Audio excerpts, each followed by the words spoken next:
Millionaire Libertarian here. So I am in front of the bowl of no knead bread that is the test. So it's all, and so we're sort of breaking the rules of science and testing a couple of things at the same time. So this is, and I'm using whey from cheese making for the liquid. So this is all the liquid, all the salt, all the yeast, a little bit of the starter that I've been keeping on my counter for a while and feeding and using, and half of the flour.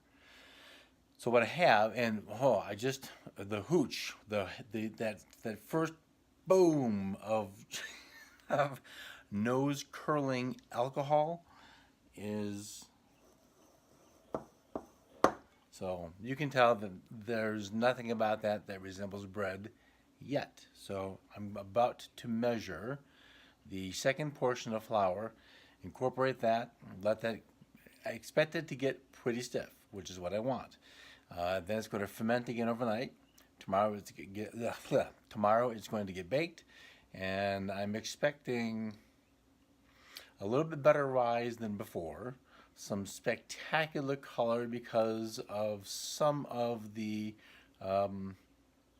casein still in the way. Now I strained nearly all the way off, and then maybe a little bit of casein got in, but I'm interested to see what I get. This will be interesting. So I'm gonna mix, and we'll take a look and see what happens to it afterward. So the flour has been added, and the thing I expected to happen happened. The loosey-goosey became nice and tight, and now, of course, as it's sitting, it's getting slack again because the gluten is relaxing a little bit. But stirring one hand, it's kind of hard, but it's clearing the bowl very easily. And a few sticky spots, but you can see definitely looks like a dough. So no knead bread, in at least in my limited experience, is, well, it's a loosey-goosey dough. It's sort of the nature of what the thing is, and that's fine. We can play with that, and this is still more learning experience. I think the high acid that's in there is going to work against the protein development, so it's going to be curious to see how that affects the final dough. So I have one more to do, and then it's on to fermenting overnight, and we're going to bake tomorrow. So should be good. Hi there. It is the next day, and I have the bread in front of me, and so you can see a couple of things. One, it went crazy big, but also big holes. So I did one other small little change, which is to put oil on the plastic. Before, it used to stick like crazy, so now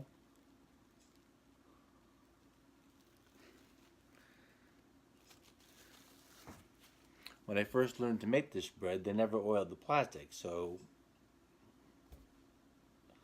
way too much would stick to the plastic. You couldn't scrape it off. The plastic would tear. It was just so frustrating. The other thing was, as you're tearing the bread, pulling it, you're degassing it. So that's the thing I don't want to do. So working with bread is inherently going to degas the bread. You can't move the dough without popping some of the bubbles. The challenge is to do it as little as to degas the bread as little as possible. So I'm going to work on doing that. I've got this bowl, which you can see through because it's glass, and this one, which you cannot. This is going to be fun. So I'm going to go away and do my little bread minimal degassing thing, which is a really long, awkward phrase, and come back and take a look at it. So like all the other no knead breads videos I've made, it's going to go on a floured counter, and it's going to sit there for a few minutes to just sort of rest, because if I try to shape it while it's newly out of the bowl, all that gluten protein is kind of rubber bandy. It's too tight, and it won't make the nice shape that I want. Because it is a very wet dough, it's not going to want to take a shape like a regular bread dough is going to want to do. So I've got the ovens on, and I'm going to do one more change. Lots of things changing. So one Dutch oven is in the oven. Sorry, flour in the nose. One Dutch oven is in the oven, and the other bread is going to be baked on the pizza stone. So I'm going to have to use a lot of flour to make sure it slides off on the stone nice and neat, and we'll see what we get. The bread has been tipped out, and this I'm not sure why the change happened the way that it did. I have a few guesses, but the the bubbles are huge. It's just things that bakers find interesting. So I'm gonna I'm gonna move this out. So a couple things. So the metal bowl had a little bit left inside. I am going to scrape that bit out and put it onto the dough, because why put it down the drain? But also, there are, that's the big texture. Now the other one looks the same. You could see there was a little spot there in the middle where I took the dough from the glass bowl and put it there. And I'm going to let this sit here for another minute. It looks pretty wet, so it looks like between the amount of liquid that was there and the high content of acid that had accumulated in addition to part of it coming from the starter, that the gluten rubber bandiness is probably at a minimum. So what that means is it's not going to hold much of a shape, but it also means it's not going to be fighting back when I try to, I mean, shaping is the wrong word, but just sort of pull the ends together, fold it up like a little knapsack kind of a thing, and then turn it over. No, rephrase that. I gotta think this through. So I've discovered a problem, which I can fix. And the problem is that I want to be able to lift the dough off the counter easily. That's going to go into the Dutch oven so that it can be placed nice and smooth and easy. The dough that's going to go on the peel into the oven on the stone, I may leave that seam side up also, tip that over onto the peel, and then a well-floured peel, and then just sort of slide it into the oven and see what we get. This may need something similar to a couche, which is the little floured canvas that the bakers would put their loaves on, or their breads on. So, interesting. All right, well, I'll be back a little while and we'll see what we...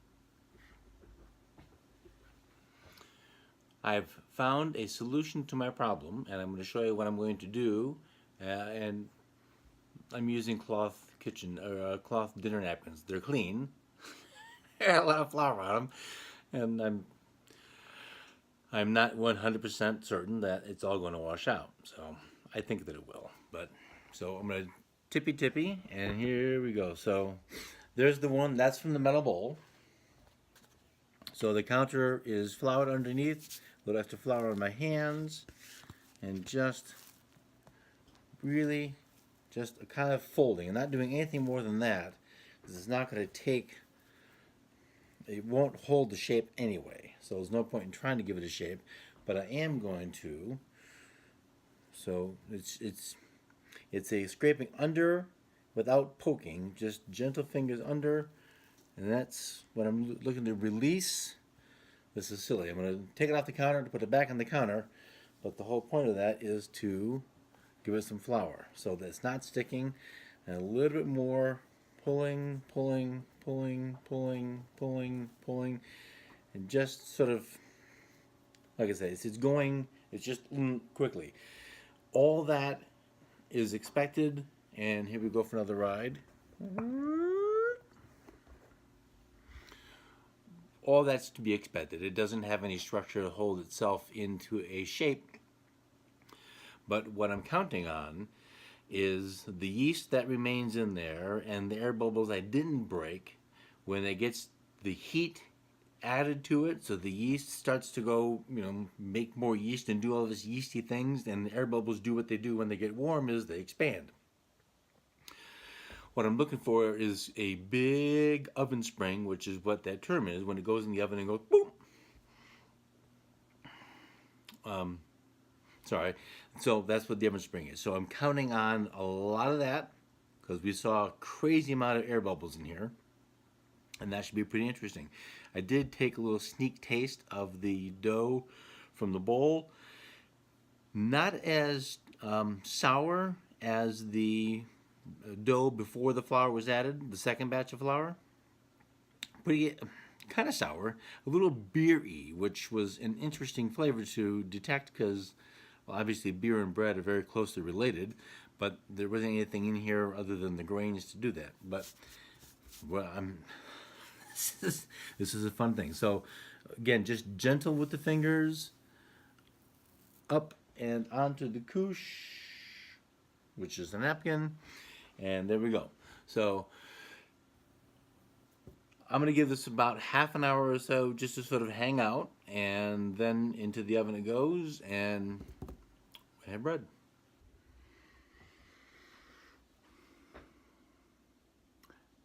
The bread's out. I mean, within seconds. So what starts to happen, and this is the part that, I'm sorry, in every bakery that makes this artisan breads, if you pull enough of them out, and if you can, and there's birds and there's wind chimes, but the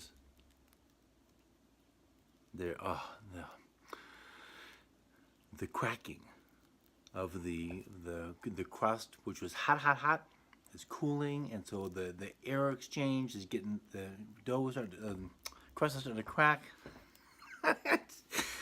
This is the reason we bake bread. There's a lot of reasons, but really this is, oh man, it's just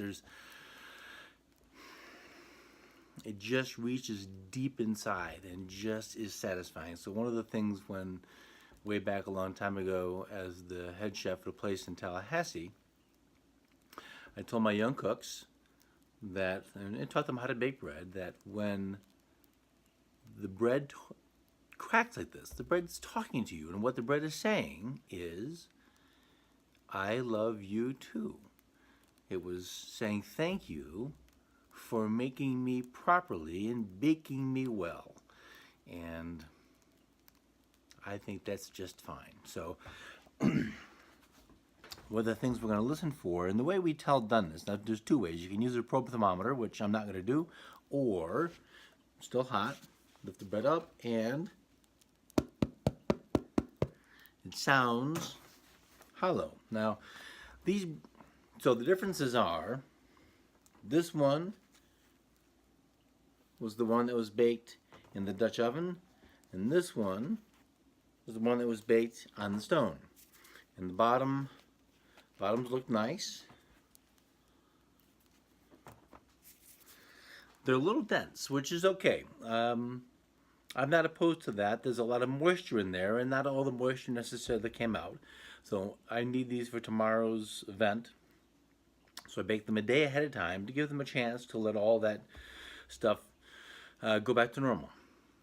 But also, I really wanted to see them because I couldn't take it any longer. I had to see. So, it smells great. So, I don't know what the taste is going to be. We have to find that out in a few minutes. Well, not really. I'm going to give it a couple of hours because I want to give it the chance it needs. But this has been a smashing success, and I'm happy to show it to you.